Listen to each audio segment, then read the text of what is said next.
everyone. Welcome back to Holistic Pharmacy Podcast. I have a special guest with me today. As always, they're all special, my guests. So today I have Dr. Nana Ama Quansah. I think I pronounced that right. Yes, you did. She is a functional medicine pharmacist who specializes in diabetes. So welcome, Nana, to the show. Thank you, Marina. Thank you for the introduction. I'm happy to be here. Yes. So I always like to start with a little bit of a background into where you grew up and how you became a pharmacist. Oh, okay. So let's see, where should I start? So I'm originally from Ghana. I came to the United States in 2006. So that's about 15 years ago. Yeah. So for me, I always knew that I wanted to be in the health field. So I quite remember when I was in high school, I got accepted into like a business program. So I was in the class for about 2 weeks and something was just not right. Something was just not right.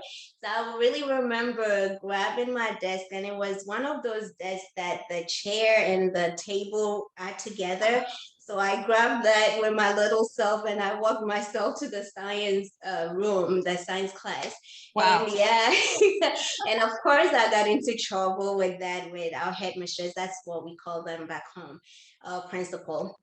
And I mean, eventually they allowed me to be in the science class. So fast forward, I graduated with the science program, and I went to college for a semester actually in Ghana. So after that semester, I relocated to US. So luckily for me, my sister was actually here. So the transition, so it was Kentucky, I know. So my sister was here. So the transition wasn't too bad for me. It was actually smooth because at least I had someone here to kind of direct me where to go and all that good stuff.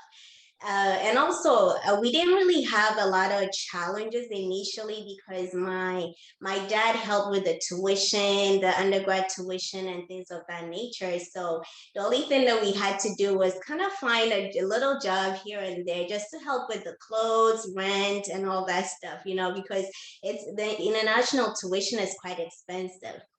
So we didn't want to overburden him with, the extra things. So that was what we were doing. And that's when I was like, oh boy, life is really interesting. So I would say America has been a blessing. It actually made me matured, and it actually made me start my adult years. So it was quite interesting for me. Things are quite different. They were different. Well, they are still kind of different. When I came here, the spelling of things were different. How you pronounce things are different. Everything was different, right? So I actually have a funny story with that. I remember like when we got here, I had to present like my vaccinations and stuff. So I remember that one time I went to the international office to present my vaccinations documents, all that good stuff. And I was like, okay, here is so in Ghana, we call it tetanus, right? But in Ghana, we call it tetanus. So I went over there and I'm like, okay, here is my records. I've done my tetanus. I've done that. And he's like, I don't know what you mean. I'm like, what do you mean you don't know what you mean? So it was like a really funny story because I was like, why can't this lady understand what I'm saying? Because I know I do have an accent and all, but it's not that thick. So, I had to write it down for her, and she's like, "Oh, tetanus," and I'm like, "Okay." I was like, "Okay, lady." So it was quite interesting. So everything was different, and we literally had to adjust to how they do things here because we speak I would say, I guess, the England, the Queen's language, and here is different. The spell, everything was different. So you kind of have to adjust. So that was a bit tough for us. And of course, one of my challenges was also in school. You do all these project work with people, and then the next semester they act like they don't know you. Meanwhile, like the previous semester, you guys were calling each other and doing the homework and doing all the. I'm pretty sure you probably had the same experience if you came from your country to the United States. So it was quite an experience. So when I got here, I realized that whenever you are in all these settings, people will kind of blow you off whenever you speak, whenever you're trying to contribute, they'll blow you off. So that kind of took a toll on me a little bit. I started feeling like I had lost my voice. Mhm. I started shrinking because I'm like, usually I talk, I'm bubbly, but I started seeing that I was shrinking. So even the power, I felt like somebody had taken the power to communicate from me. It just didn't feel good. And I actually didn't feel accepted as an international student in the beginning. So it was quite a crazy moment for me. So, I started, I was like, as an immigrant, you just you're not used to that lifestyle. So you were like, oh no, this can't happen to me, So I had to rewrite my story. I had to just see something different. So what I did was to kind of position myself in different places where, I can contribute, I can speak, I can, just connect with people that I vibe with. So I started doing that, and during that time I met a lot of mentors. I met a lot of really cool people. So I kind of was starting back, getting back to myself, getting, connected to all these people. So basically, I met like a mentor who was a pharmacist, and back then he used to work in a hospital and retail. So I started shadow. I graduated from undergrad with biochemistry, and I was like, okay, what am I gonna do with this? And I started shadowing him.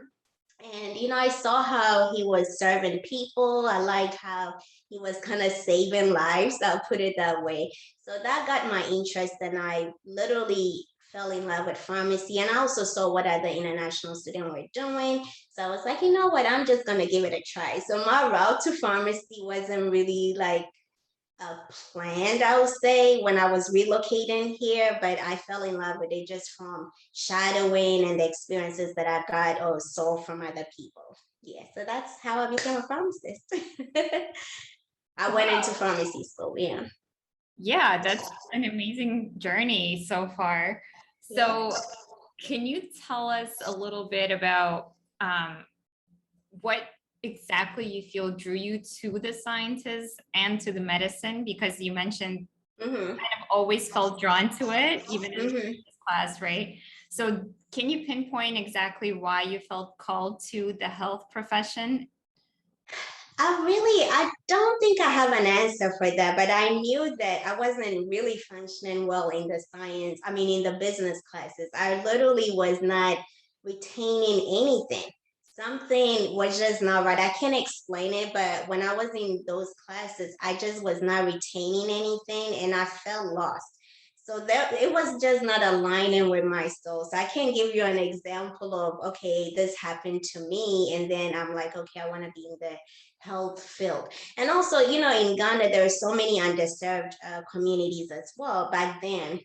And still, they still have the underserved communities as well. So also, I think that also brought a bit of, I would say, motivation, or gave me awareness that happens. I kind of wanted to be in that field to help or serve people in that way as well.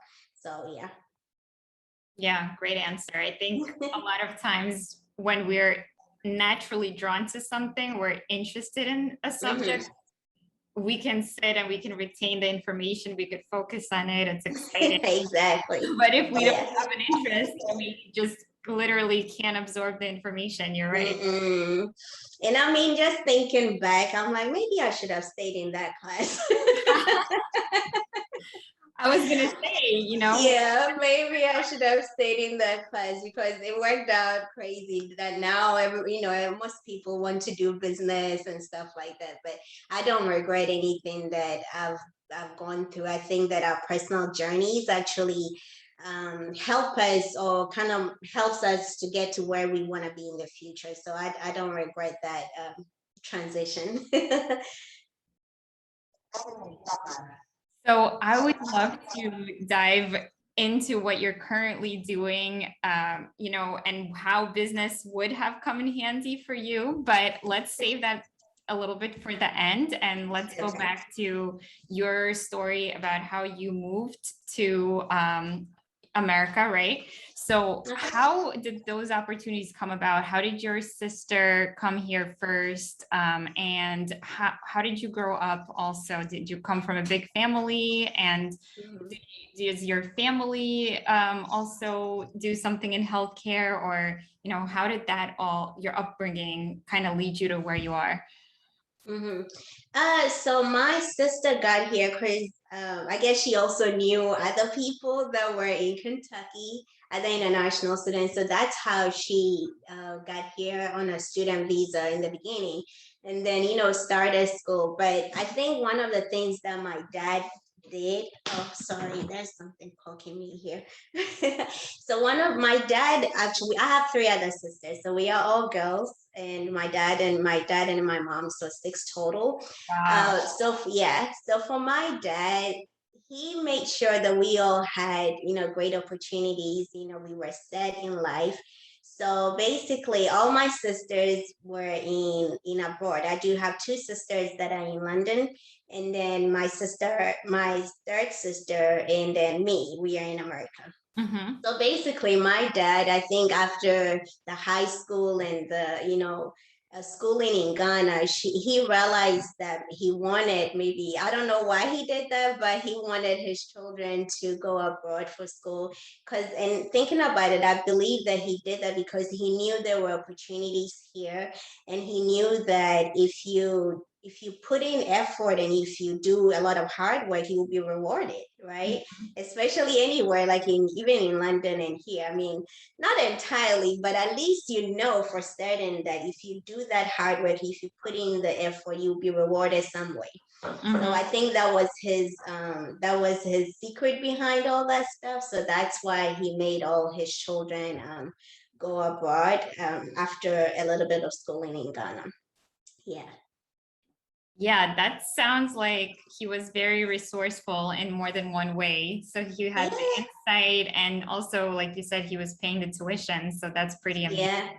Yeah, he definitely is a very hardworking man, and even still, even me doing what I'm doing, he will have like he's the biggest cheerleader. So he would just be behind the scenes, be like, "Okay, go, go." At first, he really wasn't understanding the business side, and I know we'll talk about it, but he believes in the traditional way, just be a whatever you want to be. He's never forceful. He never forces you to be something you don't want to do. So I really got a lot of characters and stuff from them. Very resilient people, hardworking, and yeah, I'm actually a proud, I guess, daughter. Yeah, it's so important, as we're finding out, you know, epigenetics are everything, and the environment that you grew up in and that you surround yourself in, if it's not supportive, it really could be detrimental in a lot of ways. Absolutely, I agree. Yeah. So it's I'm glad they were like that. So I could be where I am. yeah, just really amazing support and understanding and empathy, and you know, wanting the best for your children, and really being willing to listen to what your children want rather than imposing stuff on them is so important. But don't get me wrong, but they just wanted you to be in like careers that were really good, not just anything.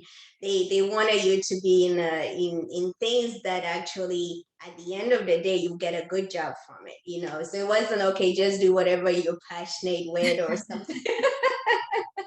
African parents don't do that. They want you to be in like, okay, good careers and stuff like that. Yeah. Like you said, they want you to be rewarded at the end of your hard work. Exactly. Yep. And analyze the risk, you know, of each career. Yeah. You got it. So how is your family now? Are you still all spread out across the globe, or how are you able to stay in touch? Well, we talk every day through WhatsApp. I don't know whether you're familiar with that, but we WhatsApp, even Zoom. I had to literally teach my dad how to use the Zoom. So sometimes he'll be, oh, I want to see. I'm like, we can do FaceTime. We don't have to be on Zoom. But I think now that he knows about Zoom because of all this COVID and stuff, he kind of always wants to be on Zoom. But yeah, we keep in touch, I would say almost every day. Yeah. But we are all spread out because my parents are still in Ghana, but they do come here a lot for holidays, and I go back as well. So yeah, it doesn't feel there's no disconnection there. It's always like they actually been sitting here with me. Wow, you are quite an international family. Yeah, we're all over the place, but we try as much as possible to go back home and reconnect. Because sometimes the virtual stuff is not enough. You want that physical touch and the real cooking and all that good stuff. Absolutely. We're finding out now, especially about how important connection is. Yeah. In isolation, it's really not possible to thrive, as Oh yeah. because we're such social creatures. Yep, I agree. So let's go back to you finally decided on a career that your parents probably agreed on and approved of. You No, they just love me. They know that I'll pick something good. So they're not really like, okay, I'm gonna approve this. When I told them I wanted to be a pharmacist, they like, okay, sure, that's fine. Because they knew that I didn't know what I was going to do with my biochemistry degree. So I graduated and I'm like, oh, what next? So then I decided to shadow and get all those little experience here and there. So I was volunteering my time with my mentor. I'll just go to work with him for a few hours, and I was like, okay, I want to do this, so let's go. So yeah. Yeah, those are great points about mentorship and experience Hmm. because mentors are really, great teachers that actually Hmm. can lead you on your path because they've done it already. Exactly. Yeah. And so it kind of shortens the learning curve for you. And also, personal attention is really, really important as well. And then having an apprenticeship of some sort or hands on experience is also something that's often missing, even though we do get that at the end of our pharmacy school experience, which is awesome and gives us great insight into what field we'd like to go into. A lot of careers don't have that hands-on apprenticeship role, and I think students should really be exposed to that earlier on. Fire. Hmm. So, how did you decide on a pharmacy school, and what was your experience like in pharmacy school and on your rotations? So like I had mentioned, I was in Kentucky, so it was Northern Kentucky. That's where I did my undergrad, and I think the closest school was University of Kentucky. So that's where I went to pharmacy school. So I did extra 4 years of the real pharmacy school. And when I got into pharmacy school, I mean, it was good. I was the only no, I wasn't the only well, I wasn't the only African person in my class. We were just few minorities in the class. So for me, I don't. Those things don't really bother me that much. But it was I had a good experience in pharmacy school. Just the same challenges of not being heard and all that stuff that I explained undergrad, but I knew how to deal with it this time around, so it didn't really affect me that much. I made amazing friends in pharmacy school. It was a good experience, and the people in my class were really nice, and I made some really good friends over there. So then we graduated. Yeah. So after I graduated, at the time, that was when residency was a big thing, right? So even though it wasn't required, I graduated in 2014. So I've been a pharmacist, is it 7 years? Something like that. So when I graduated, that was when the residency was a big thing. So of course I applied. I knew that I wanted to do more clinical services because majority of my rotations were in that. I did all those cardiology, critical care, emergency, ambulatory. Those are the rotations that I picked. So that's what sparked my interest. So that's what I wanted to do when I graduate from pharmacy school. So when I graduated, I applied. I tried my best to be involved and set myself apart. Well, so I thought. So when I applied for residency, I didn't get into residency. I'm like, oh boy. So I went to Ghana. So I did my rotations back to back.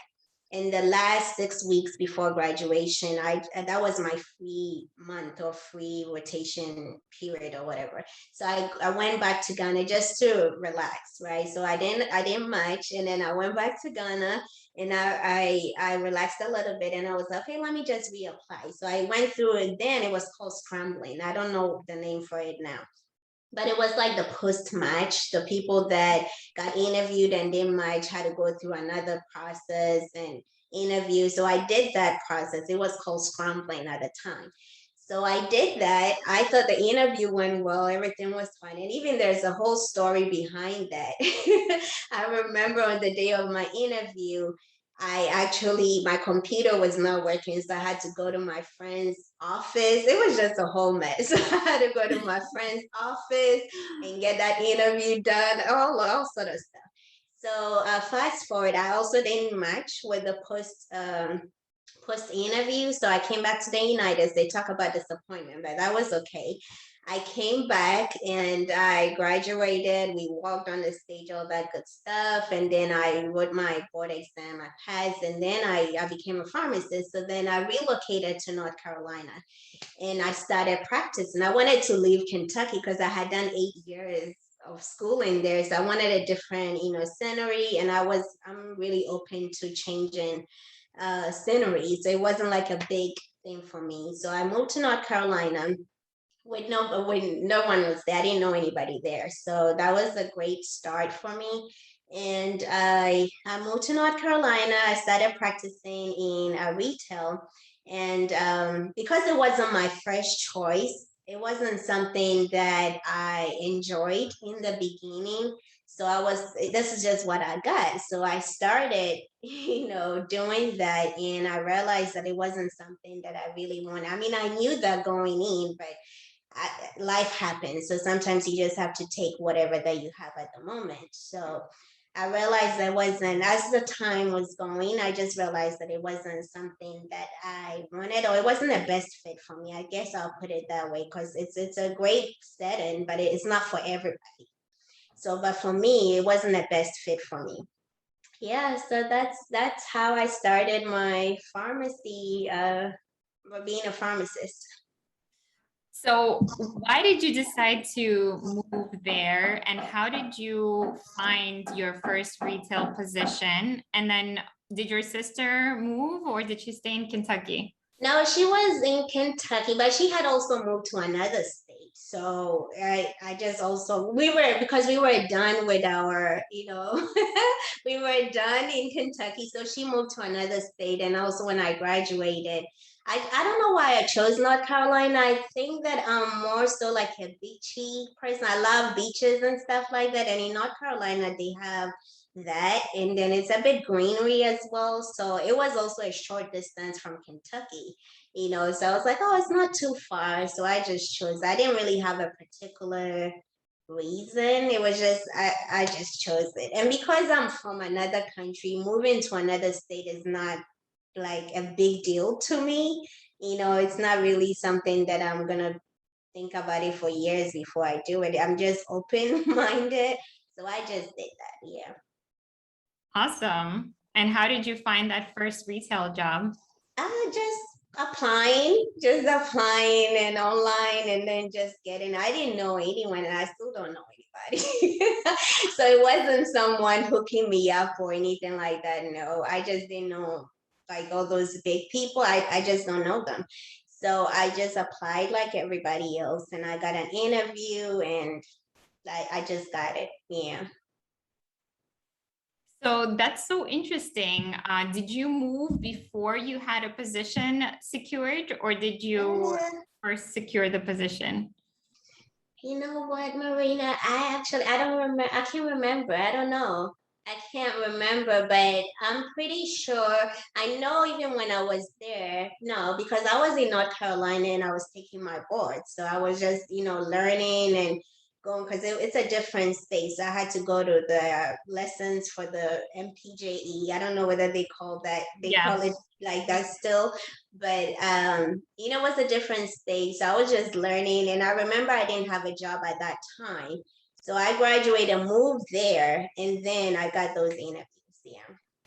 Yeah, that's pretty bold. I mean, even for people that are open-minded and open to change and have, No, but I'm pretty sure you would have done the same thing, especially if you're coming from another country, because you're used to it. If I can do it way back from Ghana to here, I'm pretty sure I can do it within the country. It's not anything that would terrify you, because if you're coming from a whole different country to another country, you've been able to go through all those challenges and all that stuff.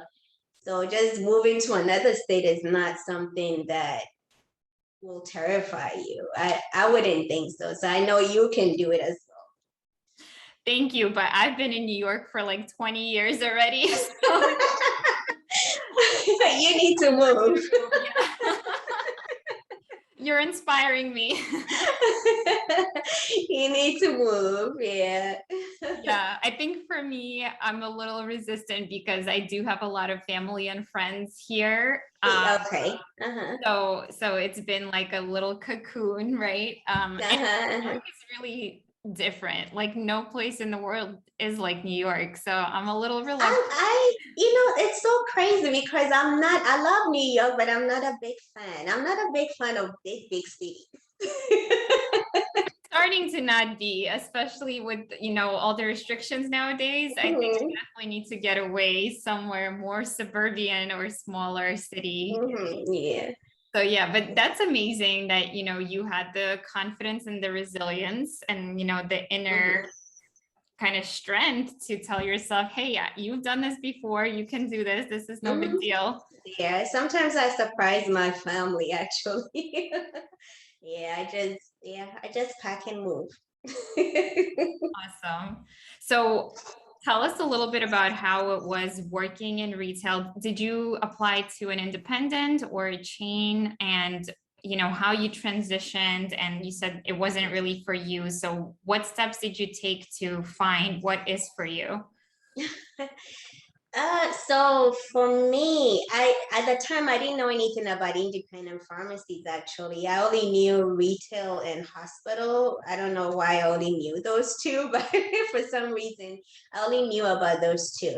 So after years, well, maybe when I went in there, I knew that it wasn't something that I wanted to be in permanently. So even when I got accepted, I was still looking for other opportunities because I knew what was in the back of my head, right?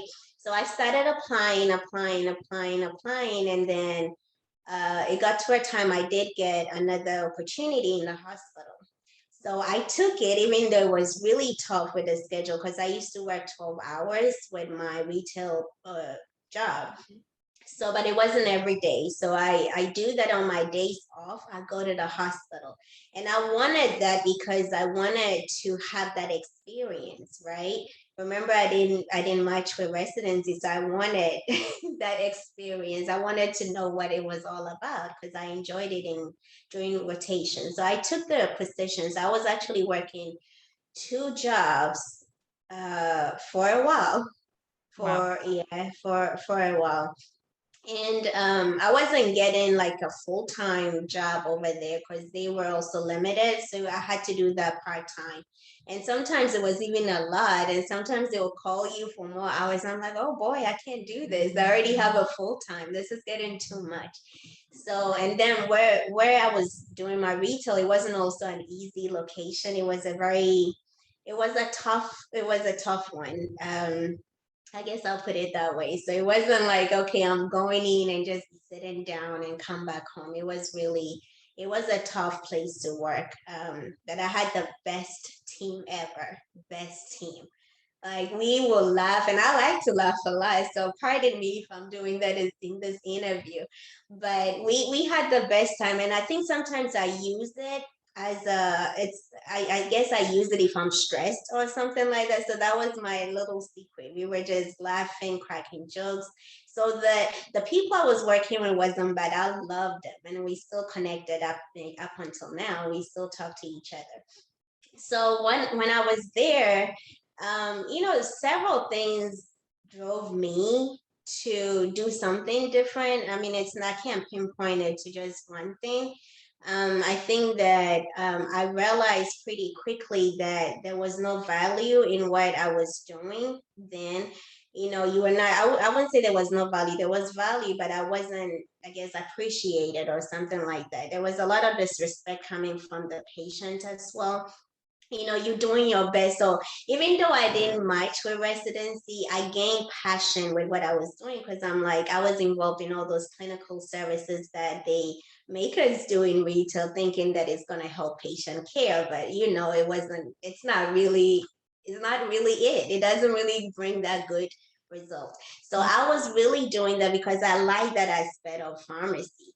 So I started being passionate about that stuff. So, but then you realize that even though you call people, you do all these adherence calls, you call them to pick up their medications, you realize that they're just not interested. They just be like, "Have you filled my medication, Nana?" And I'll be like, "Yeah, but that's not the point of this call, Yeah.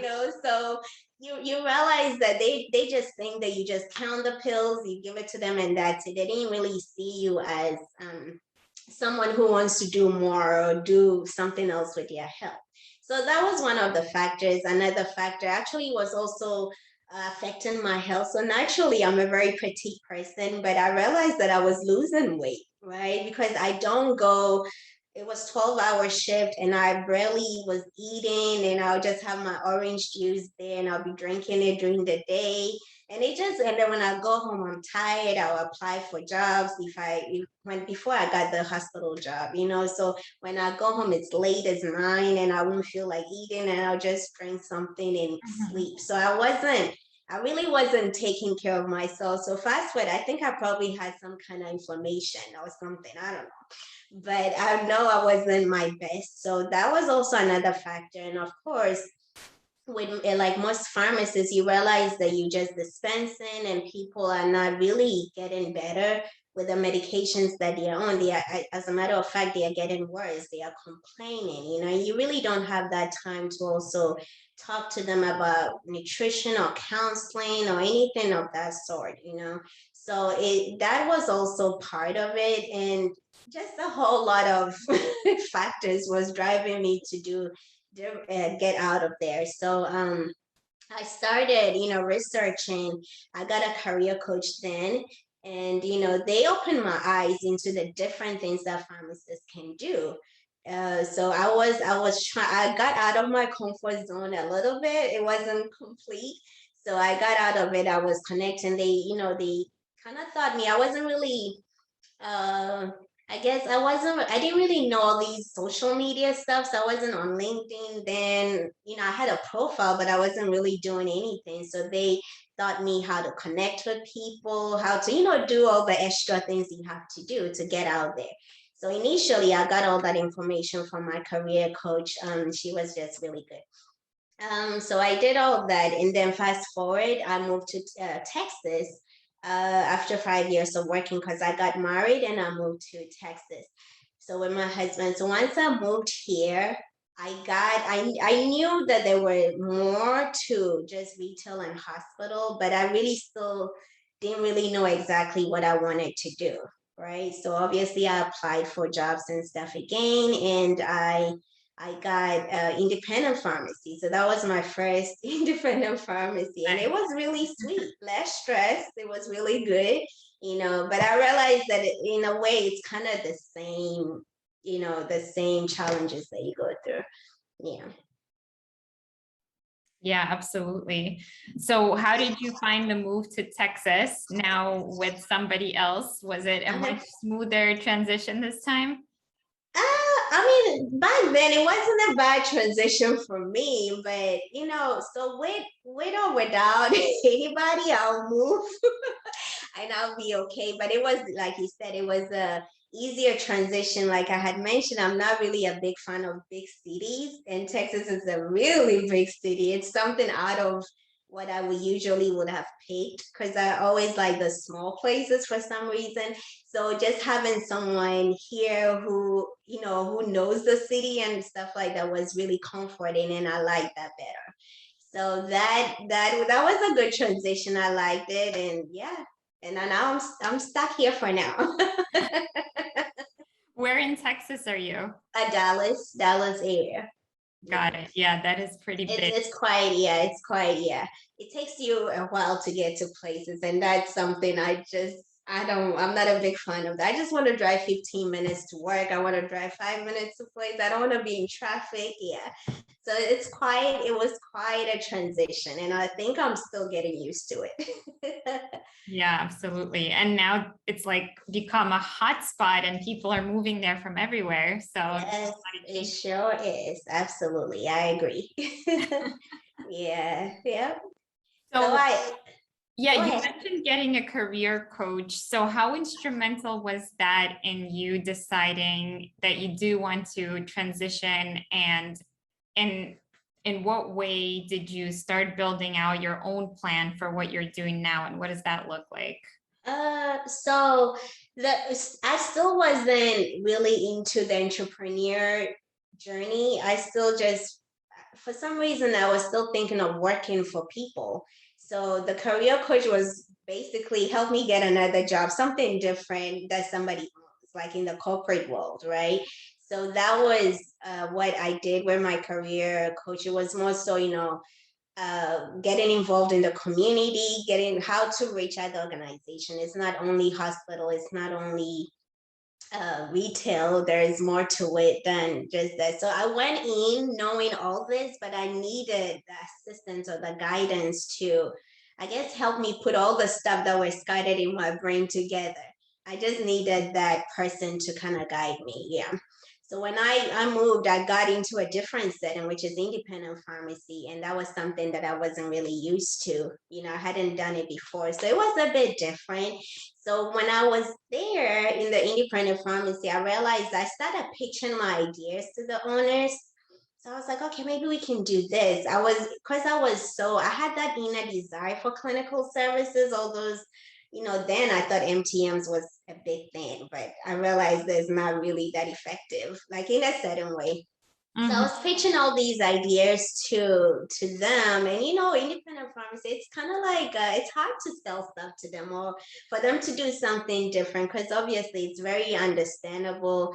They're getting all those issues with reimbursement and things of that nature. So it just was not working. So I did all this research. I figured that's when I started learning about consulting and getting all these other ideas, and the things you can do to kind of increase revenue for them, and also to help have better patient outcome. So none of it was working out. On my off days, I'll go to different pharmacies and talk to them. Hey, we can do this, we can do this, we can do that. And they were not really forthcoming, I would say. So I just decided that I would just do it myself, because they were not, because they were thinking about, I'm like, you don't even need any capital for this. We just do this and try it. We can do it as a pilot program or whatever the situation may be. But they weren't really open. So then and that was also part-time, wasn't a full-time job. So I just, on my off days, I'll just do my own. So I did this consulting thing underground for a while, but obviously wasn't working too much. So I had to get another coach, like a personal coach. And that actually made me realize I had to show up on social media, talk about stuff, and all that good stuff. So that's when, because I knew all this information, it was in my head, but then I didn't know, I guess, how to do it. So then I had to get another coach to help me with it. I mean, sometimes some people don't, but I had to. And that was one that actually helped me birth what I'm doing now. Yeah, I mean, I would say that very few people innately know what to do without any sort of training or mentorship or coaching. Uh-huh. Going back to you being in that business class, But nowadays, business just is evolving so much, and like all the platforms and the social media that you were mentioning, and how to get clients and how to build a personal brand and how people and why people buy from you is all changing. So, Yeah. it's like you have to be like on top of it. And usually Yeah. if you've been studying, something else all your life, you're not able to be on top of other industries. Absolutely. It's a different thing altogether. Yeah. Yeah. Now you're combining two, the business and the science and the service and the clinical part of it. So I want to know, why do you think you were being driven all along to this more clinical side? Why is it so important for you to get patients better and get to the bottom of things? And then also how you specialized in diabetes in particular, and how you use the functional approach. So I think initially when I wanted the clinical services, I just wanted to be involved in the care of the patient.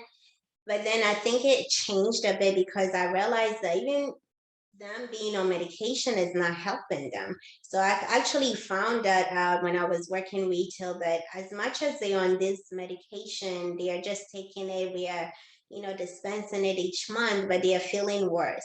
And while I was there, I was also really talking to them on another level, as in it ended up being like a life coaching moment for me with the people that I was close with, the patient that I was close with.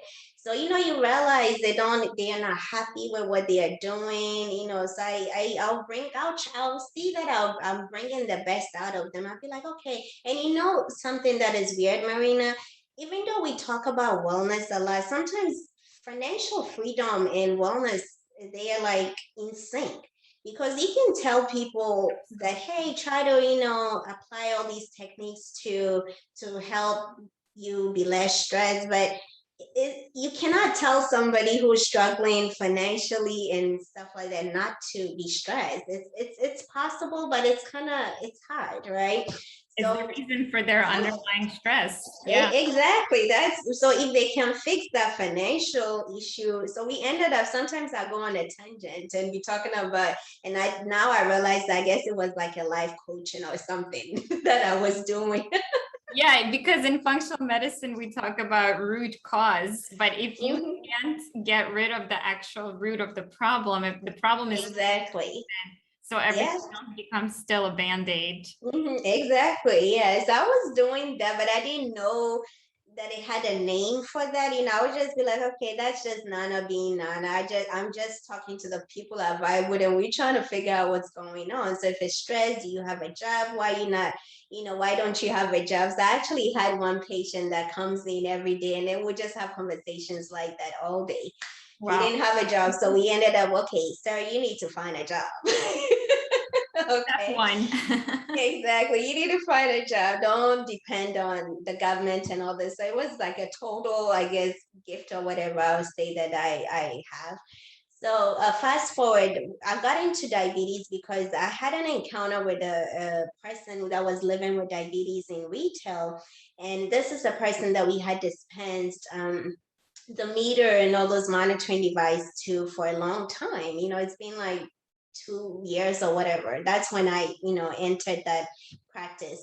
And one day, we became a bit cool and all that. So one day she actually came to me and was like, can you please help me with this? So that kind of really, I was like, wow. So that means basically she wasn't using it because she didn't know how to even use it. Right. And obviously I thought I had failed as a practitioner, because me coming into the practice, I'm like, okay, I'm sure somebody did it, and even if it's not somebody, the doctor or somebody in that doctor's office had taught them. But not knowing this lady wasn't actually doing that. And with diabetes, they can actually have a different result if they had that personalized care, right? Most of the people they are not doing well because they are just told, hey, eat well or eat healthy, and make sure you check your sugar or something like that. And okay, what does that mean exactly? So that's what got me. So that lady and a few other people got me interested in it. So that's what I wanted to start with in my consulting. So I picked that because of that encounter that I had, because I knew that, and also I kind of referenced it back to my parents, because my dad is in the 70s, my mom late 60s, and they don't have, God, by God's grace, they don't have, any chronic conditions. So I'm like, what is it that is making them so functional? My dad over here doing meditation and flipping and doing all sort of stuff. Like, what is it about it? I couldn't use myself as an example because I wasn't the most healthiest person, in terms of eating good, and no, I would eat my processed food and stuff like that.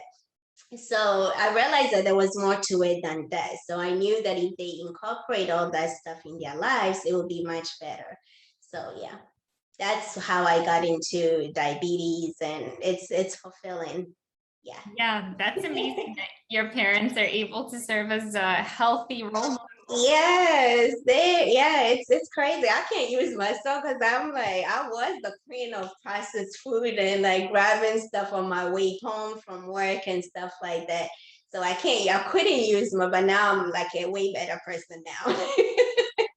Yeah, yeah. Often the healing journey starts with ourselves. Yes, exactly. Yeah. Share those results with others, because you picked up on the fact that there's something in your parents' lifestyle that is happening for them, or that they're actively incorporating, that's making them healthier, that your lifestyle is not incorporating. So, you being stressed at your job too, and applying to other jobs all the time, and not being completely satisfied with your role and clinical activity, and then not having the time to really take care of yourself, cook for yourself, or even consume a meal. And all of those are factors that add up and to stress, Yeah, which is of course absolutely. the cause of everything. Yes, absolutely. Yeah. So that's how I started with what I'm doing now. And then it's obviously I started with lifestyle coaching, and with time, I didn't know anything about functional medicine, even though I was kind of, I guess, doing a little bit of that when I was in retail, but I didn't know there was a technical name for it. I didn't know anything about it. So just basically being on social media has been a blessing, because you get to follow you as well, follow other pharmacists, and they be talking about functional medicine, all this good stuff. So then that also sparked my interest. I'm like, okay, but I started with lifestyle modification. So I'm still incorporating that functional medicine aspect. I still a process for me because I'm still learning it myself as well. And I'm not like a pro with it, but I'm still learning it, how to do all those diagnostic testing. I was curious. I wanted to learn more and offer that to my patient later on down the line. Yeah, what I learned is that you don't have to start out as a pro. You have to be a little bit ahead of who you're helping. So you have to know at least a few steps more than the person you're helping, and you could already help them with just being a little bit ahead of where they are in their journey. Exactly. And the interesting and good thing right now about functional medicine is you don't need an official licensing or certification. Those things exist, and they're great for the people that can do it and really commit to it, and commit to a year of training, or all these modules. But many people are learning as they go, or self-pacing, or applying the principles of it, and then doing the research themselves by going to PubMed and researching everything is like out there. You can just analyze the data. And we also learn from other pharmacists. There are a lot of functional medicine pharmacists online. So you also learn from them. You learn from, all the things that you've mentioned as well. So it's just a great journey. Yeah, nowadays there's so much information available to us, and social media is one of those resources nowadays where people can learn things. Of course, as a pharmacist, we want to make sure to cross-reference whatever we're learning. Absolutely, that's needed. But it is becoming like a learning, educational, sharing platform where people are sharing their own wisdom for the collective. Yeah. So what are you doing now as a consultant? Have you quit pharmacy, and are you now doing your business full time? And what do your services look like? No, I haven't quit pharmacy completely. I'm still doing pharmacy. So I do the consulting. I consult with people that are living with diabetes. That I do that still. And also I actually got into traveling pharmacists. I didn't even know that existed. Yeah, so I do contract and stuff. I did a contract in Oregon a few months ago. It was just COVID vaccination. Uh-huh. Yeah, so I do contract with independent pharmacies as well here and also doctors' offices just to help implement preventative programs in their practice. So I do that on contract basis, and then I do my diabetes consultant as well. So those are the things that I'm doing at the moment, and it's just taking all my time. Yeah, it sounds like a diverse set of skills. Yes, yeah. You're using them in I different want ways. to I want to get different experience in different areas. So it ended up being a great opportunity. Yeah. But there's something called travel pharmacist also. I was like, okay, let me just try Yeah, that. I just heard about traveling nurses now, especially during COVID. And COVID, yeah. Yeah, it was interesting. I did a contract in Oregon a few months ago, and it was just a few weeks, and it was just vaccination. So it was just pretty much few pharmacists. I think we were three or four, and a whole bunch of nurses. So yeah, I'm like, oh, why do you even know this existed? Apparently, you can even do it with like acute settings and things of that nature as well. yeah, that's really interesting. Like leveraging resources if there's. Yeah, so you do it for a couple of weeks and that's it, and then you do another one and that's it, and you go. So you never get bored, I Yeah, guess. that's another really unique and flexible way you Mhm. can use your pharmacy skills. Yes, and it's flexible for me because of my consulting with the people that are living with diabetes. So it makes me have that time for them too. I'm not like working 12 hours or 8 hours or 9 hours. I mean, for now, and I'm not doing that. So it gives me that flexibility to do other things. Awesome. So how are you getting clients now? Pretty much social media and also referrals from the doctors. So now wherever I go, I talk about my business. I know it sounds weird, but every conversation I will tell you what I'm doing. So that's how people know about what I'm doing. And then they sometimes refer people to me and also social media. I do a lot of talking over there. Yeah, and I think you have some educational events and things like that. Yeah, I do workshops, webinars, things of that nature. Yeah. Awesome. Well, thank you so much, Dr. Nana, for coming on. I'd love to Yes, just take thank one you. more minute, if you have it, for a rapid round fire questions. Sure, sure, let's go. What's your number one advice for people to improve their quality of life? I would say write down your goals. I know I was about to say nutrition, but let's kind of go back a little bit. I would just say write down your goals because I think there's something really powerful. Even the Bible talks about writing things in plain, on plain paper, right? Mhm. So there's something really powerful about writing things down and seeing it every day on your wall, on your mirror. I have like a lot of papers on my mirror. So it's like affirmations and goals and things of that nature. So I think writing them down, it's better to improve your quality of life because that will actually hone down on what exactly is your why. So even if you're trying to derail and it goes down to nutrition. So why do you want to eat healthy food, right? If you don't know your why, then you can't really do it every day.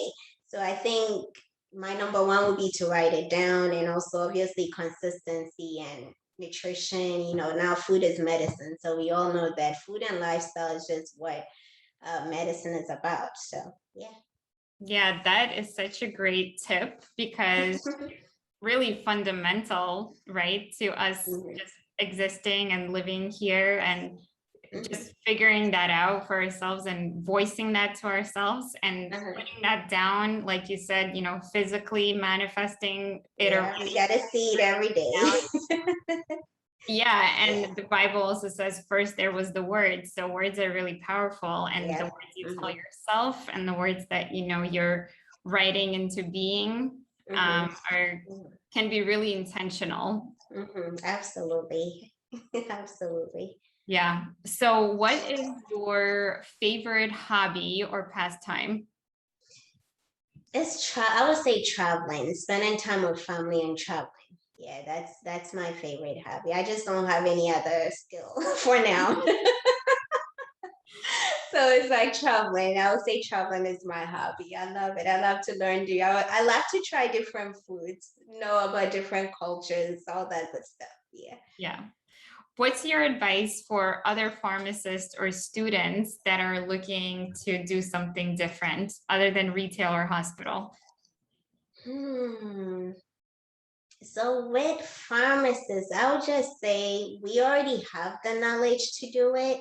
So just start, just because I was actually in my way a lot of times because I thought I needed a whole lot of things. But once I started doing it, I was attracting all the resources. Like you will get all those resources some way or the other. Just start. Right. So I think that's the advice that I will. It's funny because even this afternoon, I had a pharmacist reach out to me and I was like, oh, I want to learn about all these nutrition. I said, honey, I didn't even know a lot about it. So just start. So because once you start attracting all these resources and you will learn it. So just start. Yeah. And with, I guess you said student, Yeah. I, I would say just connect with people online, follow pharmacists that are doing the things that you want to do and get involved. Just get connected with them and not just connecting with them for the heck of it or following them. You just want to ask them questions. How did you get here? What are you doing? Things of that nature. And I think that will be beneficial. That's so important. Yeah, Yeah. I think those are really, really great tips. And Um, get a coach. yeah, Get a coaching, coach. definitely. Yeah, once you find somebody whose footsteps you'd like to follow, you can get a Yeah. coach like that, or Mhm. them exactly, or someone like them that will help you. Exactly. Yeah. Yeah. Sometimes people don't need it, but majority of us need it. Some Yeah, people are just self-driven and they wouldn't get the information or they will be able to get out of their way and do it. But some people also need it and yeah. majority of people need that. Yeah. Yeah, like we were talking about earlier, I think if you come from a very supportive environment that helps Mhm. you thrive and really be confident in your Mhm. own self, maybe Mhm. you'd be self-sufficient, but anyone can benefit from a coach, even Coach, absolutely. if Yes. they already got everything going on. They could do everything faster and Mhm. more efficiently with a coach. Absolutely. I agree. Yeah. So what's your favorite thing to eat and drink? Eat and drink. Oh boy, Marina. I guess a couple of years ago, I would say orange juice because that's what I was drinking at work all day long. But I would say matcha. Actually, I started drinking that few weeks ago because I have a friend and she's a pharmacist and she introduced me to that. She's like, Nana, this is healthy. Drink it. And I tried it and I can't let it go. I just love it. So that's my Good. new favorite beverage. So that's what I love to eat.